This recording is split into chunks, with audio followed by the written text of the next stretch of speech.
It's just so wonderful to have these friends and colleagues here who are reiterating and repeating that central theme of connecting to others and connecting to nature, and how that is the center and the source of happiness. So I'm slightly changing the topic to go back really to the source of my understanding of this, which was Ladakh or Little Tibet, where I had a relatively happy life, quite a privileged life. But when I arrived in this remote part of Tibet, now it's 37 years ago, I think, I had almost all my ideas turned upside down. One of the central ideas that was turned upside down was I had been taught in Sweden that we should be proud of not needing anybody. That was part of what was sort of said with great pride. I don't need anybody else. I'm completely self-sufficient. I'm emotionally self-sufficient. I don't need anybody. In Ladakh, that thinking was turned upside down completely. I saw well, not in a short time, I shouldn't say. What I first saw was these radiant, smiling faces. I learned to speak the language relatively quickly and realized that there was a lot of humor and just this vital, bubbling, effervescent joy in a way that I hadn't discovered anywhere else in the world. And over the years, as I learned to speak the language fluently and lived with the people, I think I came to understand something about the basic principles of that. And broadly speaking, they were that deep connection, that interbeing, that interdependence with others, and absolutely equally important, that deep interbeing, interdependence with the rest of life. And so I saw how children grew up completely embedded in a life where the animals and the plants and the stars were part of their daily life and the knowledge that they developed and grew up with. I think sometimes Westerners look at young children carrying a baby and they think, oh, that's child, labor, that's very nasty. I look now at Western children carrying a dead plastic doll, and I think of that as robbing them of that connection to life that I saw there was so much part of what made them such incredible, connected human beings. The fact that children would carry babies, that a 13-year-old boy, I remember being so moved by this, a 13-year-old boy cooing over a baby, just the way I would do as an adult woman. I realized I'd never seen that in the West, because already by the age of 13, the idea of being a man meant that you weren't meant to be displaying those kinds of emotions. And this is all part of, as I see it now, and as I was made to see it in Ladakh, an economic system that has, over a very long time, separated us from one another, from nature, and also from ourselves. Every little boy longs just as much to be loved as every little girl. I mean, we all long for that connection. We need it. And yet, our culture and economy has separated us. And I want to stress before I go on about that economy, to just make it clear, as I describe in my book, and I hope that those of you who not familiar with it, you will look at it. For me, Ladakh is my Bible. I go back when I'm wondering what would be a healthy way of doing something. What does it mean? I go back to remembering what I learned there. And what I learned, among other things, is that the economy is not just a question of the banks and the money, but it's the money that has funded a particular way of knowing, particular way of being. So it's money that's funded the schooling that we've heard quite a lot about. It's money that's funded a particular type of energy and technology.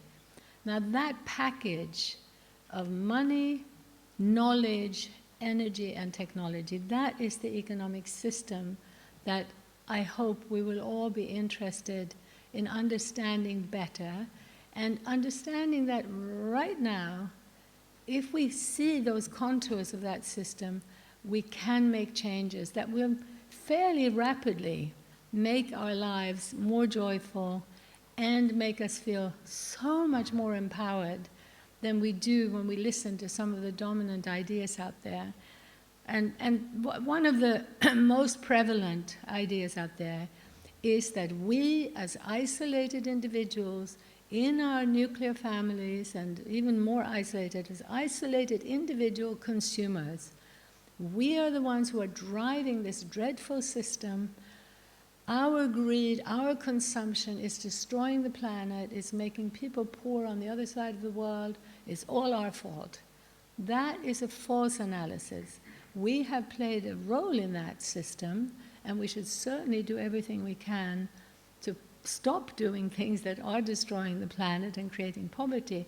But the story that is the real story about this actually would make it very clear that there are ways of getting out of this mess that are far more direct, far more strategic, far more fun, far more empowering. And strategic means also more rapid, setting us in a different direction.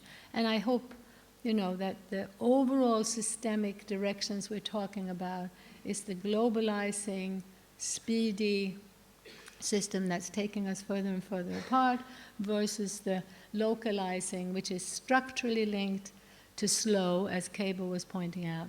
And those are the paths that we can choose between. But how do we do that then conscious? I think we need to be more conscious of those personal choices we can make. Let's get away from this idea that we don't need anybody. Let's recognize that every little child that's born, first of all, desperately needs love and care. If we can give that, of course, they can internalize enough of that love and having been seen and connected to be able to give back. But even as adults, we need constantly to be recognized and loved, massaged, cared for. And of course, as we get older, we need it even more again. So we do need others. Let's not be afraid to express that to one another. Let's not be afraid of expressing our vulnerabilities. Let's not be afraid of saying, I'm not feeling very happy today, or I'm feeling worried about, a lump in my breast, or my daughter's eating disorder. Let's not try to be perfect.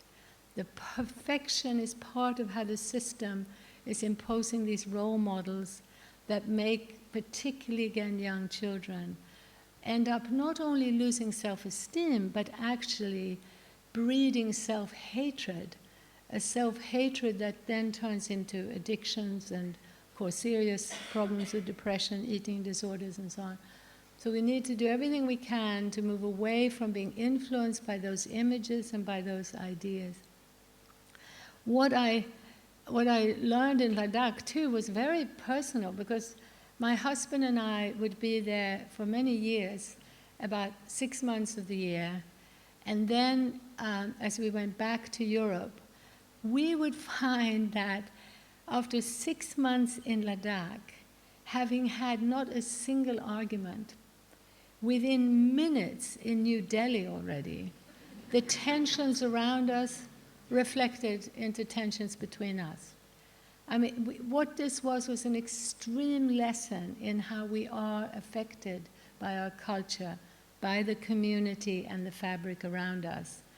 And so let's reach out and try to change that fabric rather than thinking that we're going to remain isolated and try to do it on our own. We need one another. Another part of that way of life that became very obvious to me was that it was a participatory way of being. So for instance, almost everybody learned how to sing and make music and dance. And everybody did that together. It'd be in the evening around the fire that even the little 1-year-old would be encouraged to start joining in.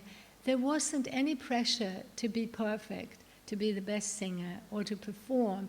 And that singing together, I have found, is another quick path towards building community and building a sense of togetherness. And I'm very happy here in Byron that there are several groups like that that do this regularly, and I urge all of you to go back to your communities and see if you can't start something like that if you're not already doing it. Another part of this, of a different sense of identity, was that children were using their little wiry bodies, running up the mountains, chasing goats, learning about the life of those animals as well as their own life. When we stick them into kindergarten to stay still all day long, we're prescribing, it's a prescription for Ritalin. It's a completely unnatural situation. So movement and exercise and really making sure that all of us through our daily life ensure that we move as much as possible. Of course, the slowing down is crucial not only to the relationship but also to quieting the mind, to shutting off the intellectual chattering. For part of the time of every day, what I saw in Ladakh is that what they did was to do that almost midway in conversation. You'd be talking about, how are you doing today? The weather is nice. Oh, mani padme hum. Oh, yeah, it's a very beautiful day today. Back in a slightly different wavelength. But that breathing and coming in and out of that calmer mind was part of a daily practice that I think people like Eckhart Tolle have been very good at discussing with people. So my time is up, but I just want to finally reiterate again that this connection to nature and to community is something that we can start right now with greater consciousness. I urge people to get together with a group of like-minded people, and sometimes it might be difficult to find them, but just put up a little flag. It might be a film, it might be an email that is exciting and that deals with these issues. Try to find just a few people. You may have to go outside of your family may not yet be ready for this change, but try to connect in a way that will be doing something that you enjoy doing together, so that you give time in your busy, fast schedules for this regular getting together to develop a deeper interdependence, and together to spend some time exploring how you can better get this message out, what you could do to help spread this movement so that it multiplies. And it doesn't grow into a big hierarchical thing, but multiplies these community initiatives. Cross-cultural interchange is what we're doing here, and we believe that's an essential part of it. So if at all possible, also help your children to have that experience of the other, so that we can together support the revitalization of real diversity through international, global collaboration. Thank you very much.